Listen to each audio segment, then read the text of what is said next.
Welcome back to RT's election night coverage, and there are, of course, some important national policy issues that have been largely ignored by the candidates and parties this election season, but perhaps none are as pressing as dealing with America's lingering housing crisis. While recent numbers show some improvement in the area, millions of families across the nation are still reeling. For example, today, over 1.2 million families in the United States are in some stage of the foreclosure process, while 11.4 million families are still underwater on their mortgages. And yet, despite these sobering numbers, neither Democrats nor Republicans have paid much attention to the housing crisis over the past several months. It rarely came up as a topic during the presidential debates. Now, if he is reelected, President Obama has announced plans to create a mortgage refinancing plan, which could help to alleviate some of the effects of the housing crisis. Unfortunately, there's no guarantee that Congress is going to pass such a plan, especially with the Republicans in control of the House. In all probability, it's going to stay that way. And as for Mitt Romney, he really doesn't have much of a plan at all to help the millions of struggling American homeowners. So what does the future look like for the American housing market? And can either candidate take the actions needed to put an end to the housing crisis once and for all? Joining us now for more on this is Mike Papantonio. He's an attorney and co-host of Ring of Fire Radio. Mike, welcome. How are you? Hey, Pap, great to have you with us. This was a pretty surprising, a huge issue impacting so many Americans. This mortgage debacle started in 2006, and yet we heard so little about proposed solutions to deal with the rampant foreclosures to entire neighborhoods across America. Why not? Well, I think you saw an effort by Obama and Eric Holder to somehow convince the American public that they were paying attention to what happened with this great American mortgage scam. What we saw in September is Eric Holder come forward and say, listen, we're going to deal with the criminals. We're going to deal with the banksters who did this to you. Now, he did that, Tom, because there was a lot of angst about the fact that Obama had been in office 3.5 years. Eric Holder had been our Attorney General for 3.5 years, and nobody understood why nobody had been perp walked. Nobody understood why there had not been prosecutions. This was a big issue in this state because you had people that were victims to this great American mortgage scam, and they're still asking questions even after the September announcement by Eric Holder that this administration is going to do something. They're still saying, what has been done? I can tell you what's been done. Eric Holder said that we're going to indict 300 bankers. That has not occurred. There hasn't been any meaningful investigation. All that we've seen, and this has been a problem, this has absolutely been a problem for people in Florida who have followed this issue, I think not just in Florida, but throughout this country. But what they've noticed is that the very people who seem to be most responsible for this mortgage scam burn down, the Goldman Sachs crowd, were the very people that Obama seemed to be hanging out with. They were on his cabinet. They were the Tim Geithners and the Larry Summers. So I think Eric Holder saw there was a problem here, that people were becoming more sophisticated about understanding what happened to them. And I think in September we saw their effort to say, hey, we know we haven't done anything for 3.5 years, but we're here to tell you we're doing something now. Pap, to what extent do you think that might have been a consequence of you know, in this post-Citizens United world, the president knowing that you've got over a dozen guys, individual men on Wall Street who earn over $2 billion a year. Any one of those guys, just any one of them, could have taken 1 month's worth of income and, you know, just cleaned the board, just wiped the slate. To what extent do you think it may be that Obama has been holding off because he was afraid of a giant money bomb falling on his head? And if that's the case, could it be that after the election, he actually will come out and do something about this? Tom, I don't expect anything more. Look, the people you surround yourself with help dictate policy.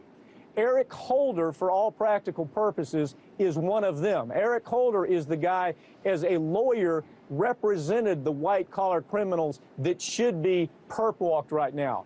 Tim Geithner was very much a part of the Goldman Sachs crowd, as was Larry Summers. He's surrounded himself at this point, Tom, to where he's become a captive to that. I would love to tell you that there would be some grand awakening this second term. But I don't see that because he surrounded himself with people who are so much a part of the industry that he almost can't shake these policy issues away. The downside for him is people are starting to understand, wait, now let me understand. Ronald Reagan, for example, in the S&L crisis, prosecuted 600 bankers. 600 bankers went to jail and were prosecuted in some form or fashion. In this case, 0 bankers, 0 Goldman Sachs types have been prosecuted for stealing $18 trillion in this American mortgage scam. And so people are waking up to that. And I think this announcement that you saw Eric Holder make in September was a recognition that there is a blame game that's going to take place. I don't see it getting any better second term.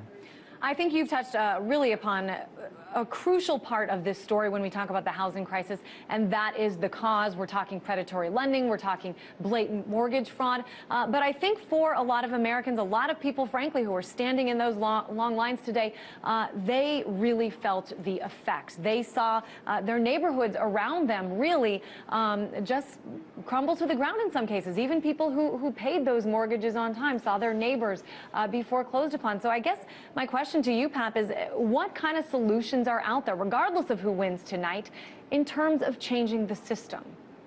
Well, changing the system only begins when there's a recognition that we have to deal with bad conduct. You'll never change the system unless you deal with bad conduct.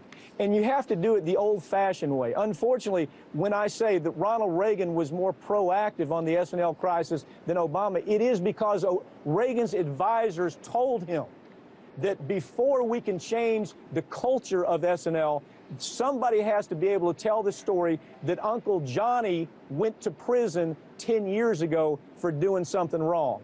Obama doesn't seem to grasp that. If he does grasp it, he's being advised not to go forward. You don't change any of this culture. Nothing happens until there is a huge punishment for not playing by the rules. You can fine them $450 million, it doesn't mean anything. You can threaten them, it doesn't mean anything until someone goes to jail. In this Department of Justice, unless Eric Holder is removed from that position this second term, nothing will change, and we will perpetuate a culture that is predatory, a predatory culture that consumers have no chance to survive in. Mike, let me put this in the frame of partisan politics for a moment, if I may. You've pointed out the deficiencies of the president. What's Mitt Romney's position been on this, and what might you expect from a Romney administration? Well, that's the only silver lining here, Tom, is when you ask the typical person in the I-4 corridor who's living in a neighborhood that is basically closed down because all the houses are boarded up, when you ask them who is more akin to what occurred here, who's more responsible, which one of these candidates do you put in the camp that's most responsible for what occurred here on the I-10 corridor? They're going to tell you Mitt Romney. It is the old Bain Capital ilk. It's that ugly image that flows to Bain Capital. It also flows to an issue like this. So, I don't expect anything. Don't get me wrong, Tom. I don't expect, if Mitt Romney's elected, to see any improvement. He is completely captive to that industry. But the truth is, the silver lining is, and I hope we see it in Florida, the silver lining is that a lot of voters do associate Mitt Romney to the type of occurrence that put them out of their homes. Well, Pap, it seems to me you have very little optimism, other than the fact that people are more aware that something needs to be done. I guess I'm wondering why you think, though, this wasn't a question, in most of the debates or that reporters wrote a lot of stories on in the mainstream media. Housing, a huge, huge problem in this country, and yet we barely heard about it during this campaign. Well, one problem is reporters are lazy. Reporters drive stories according to what's fed to them. You had an Obama administration that was unwilling to feed this story. They could have fed the story had they prosecuted somebody. You had a Romney administration that certainly would not feed the story. And so you had some outlier reporters like Matt Taibbi with Mother Jones, and you had some great reporters with Alternet and some wonderful reporters with Salon.com who actually did the digging and did the hard work. But it's virtually impossible to go to traditional media and tell a very narrow-brained very narrow-visioned producer that it's an important story unless you have the major candidate driving the story. Obama was unable to drive the story because he's very responsible for having nothing change, for having prosecuted anybody. You have Mitt Romney unwilling to drive the story because he really is, in every sense of the word, one of them. Mike Papantonio, thanks so much for joining us tonight, Mike. Thank you. Mike will join us again a little later on. Well, the map is getting filled in. Maine, Illinois, Connecticut, Massachusetts have all gone for President Obama, and Alabama and Tennessee have gone for Romney. This is bringing the electoral numbers to 82 for Obama and 78 for Romney. I think, okay. Yeah. Yeah. Okay. And certainly, Tom, you're seeing some new information, too, coming in. Indeed. Yeah. Virginia is pausing the reporting of the results. Daily Kos is reporting that, the Center for American Progress, Think Progress, because so many people are still in line. So you've got a real enthusiasm, a lot of people showing up in Virginia to vote. I think that, frankly, bodes well for Obama, but, we will see. NBC is reporting 30 Romneys. Oh, Angus King is winning the Senate seat in Maine. He's the independent who's sort of Republican. And Bill Nelson has been declared the winner, the Democrat, in the Senate race in Florida. So, which I think is a huge, I mean, that race wasn't super closely contested, but it was pretty closely contested. Yeah. And the fact that they're calling the Senate seat already for Florida, hey, maybe that means we're not going to be here until 4 in the morning. Yeah, maybe. I think an awful lot is going to depend on basically election theft. That's the big issue in Florida and in Ohio. We're going to certainly be talking about that more because I know you spoke about it for hours today, really, with voters who 3 hours on the radio. Yeah, it was amazing. Well, our election night coverage will continue after this short break.